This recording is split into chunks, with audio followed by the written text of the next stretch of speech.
January 1. Oras. 5:30. Ngayon lang namin naisipan lumabas after whole day sa bahay. So, nag-SM kami para mag-ikot-ikot.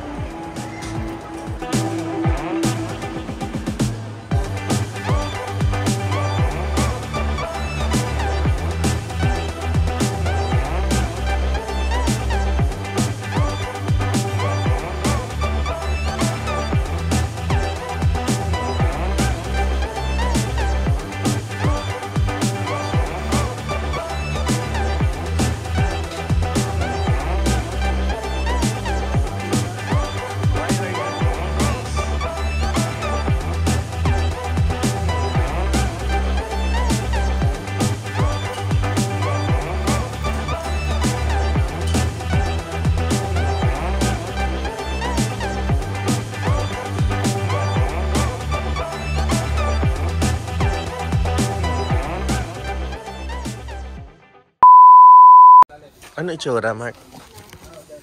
Ito yung paa.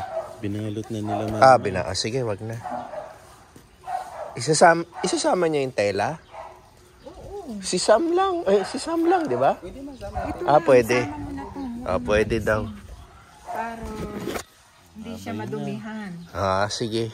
Matigas na. Malamig na. Ayun. Medyo matigas na. Oo, ayan, malambot. Ito, dito. Si Richie na paano mo? Ayan, malalim nga. Diyan mismo namin huling nilibing si Tisoy. Dito. Yung puti. Yung puti. Hindi, yung puting pusa. Tisoy din pangalan eh. Naku, tutubo ng gusto yan dyan. Oo. Say goodbye na. Sanay na palang magpupay si Richie. Ilan ng pusa na nilibing niya dyan eh. Tsaka si Lucky. Dito si Lucky. Banda rito. Diyan din, spot na yan. So, nag-ano na? Oo, si Lucky nga daw. May buto-buto pa siyang nakikita minsan pag nagtanim si Richie eh. Sino nagtanim niyan eh? Sino Richie?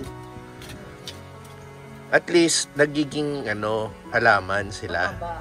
Oo.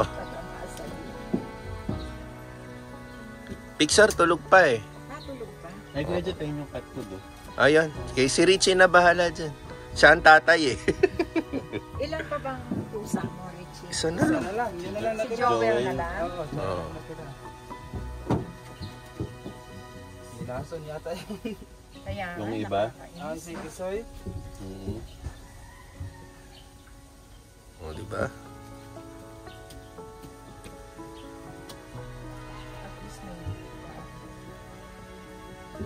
So, dito na rin pala libingan ni Lola. Si Lola nakaabang na dito. Ano na pala, pwesto na siya. Matagal pa po. Oo. At least pag pupunta ka rito, nandito lang si Isa. Oo nga. Wow.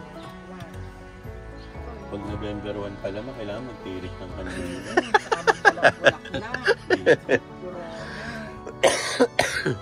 Alam na nila yan. Yan. Okay. Dasalan niya naman. Huling goodbye.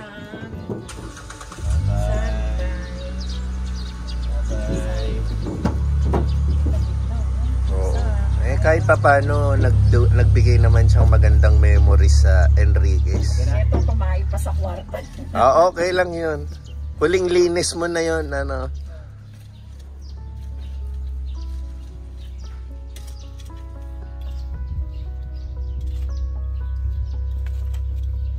Wala naman nangangalkal dyan, Richie? Wala.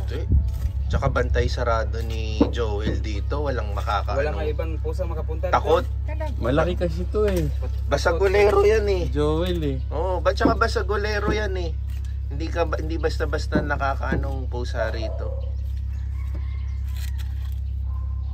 Okay. Ayun. Yung nakita nyo lang pong video, no? Nilibing po namin yung pusa nung kapatid ko.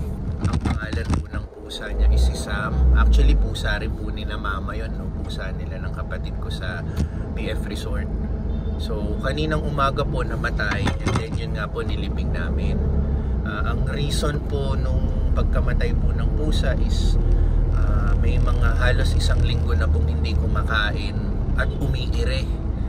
So yung una ino-observe lang po muna nila, and then today supposedly dadalhin po ni Utol sa vet, pero yun, too late na, namatay na.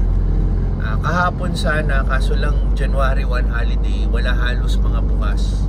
So today talaga yung na-decide nilang dalhin sa vet, pero huli na.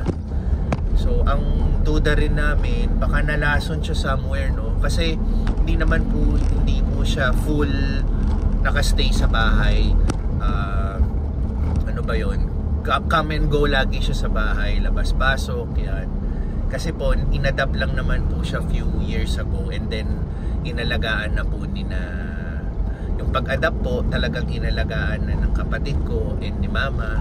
Minsan binibihisan, pinaliliguan, binibilan talaga ng pagkain.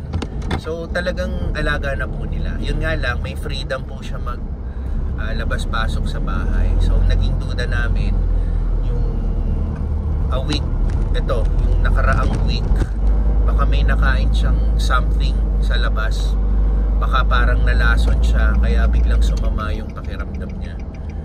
So yun, wala ganun talaga, no? And then nilibing na lang po namin sa amin, kasi po yung spot po na yun, doon din po namin nililibing yung mga namatay naming mga hayop. So in-offer ko po yun sa kapatid ko, and then yun naman, okay naman po sa kanya. Kaya po yung nakita nyo kanina, yun po yung ginawa namin. So yun, rest in peace sa mabait na alaga nilang pusa, and kilala ko na rin, no? Actually few vlogs ago, yung December 31, I think, yung previous vlog, nasama ko pa siya sa vlog. Yun yung time na sinabi ni mama na mahina pa siya. So yun, natuluyan na talaga, no? Talagang malungkot na balita, kasi nakakaawa rin, di ba? Nakakalungkot na bata pa kasi yung pusa, no? Usually ang mga lifespan nila mga more than 10 years. I think nasa 4 to 5 years pa lang po yung pusang yun. Pero again, wala, ganun po talaga, no? Ngayon, yung kahapon naman po, yung New Year's Day namin, kung nakita nyo rin, kumain lang po kami sa labas. Actually wala na nga kami planong lumabas, magstay lang kami sa bahay. Last minute decision na lang yung pagkain namin, and then umuwi na kami. And then pag uwi, umattend naman ako ng despedida po ng kaibigan ko, kasi tomorrow babalik na po siya pa US, no? Dito po sila nag-spend ng holiday season sa Pilipinas, and tomorrow na yung time na babalik sila sa US. So kagabi po yung naging despedida niya sa The Library sa Las Piñas. Malapit po yun sa may Perpetual Health. So masaya naman, halos kami nandun. Halos kaming mga barkada nandun, magkakasama. So yun, ngayon January 2, workout time na. Start of the year, kailangan healthy pa rin, no? Nilabas natin lahat ng mga naikain nung holiday season. So first workout of the year ko po, kahapon nga po, talagang pahinga lang kami. So okay po. So meron pa rin, no? Of course, alam ko hanggang 3 Kings pa to So yan pa rin yung nakalagay. Happy Holidays, Merry Christmas, tingi-tingi. And also yung display sa loob, nandyan pa rin. So hindi ko alam hanggang kailan na to bago nila alisin. Siguro yung 3 Kings nga na sinasabi nila, no? Pero again, not sure. Tignan na lang natin, kasi madalas naman tayo dito.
Tapos na.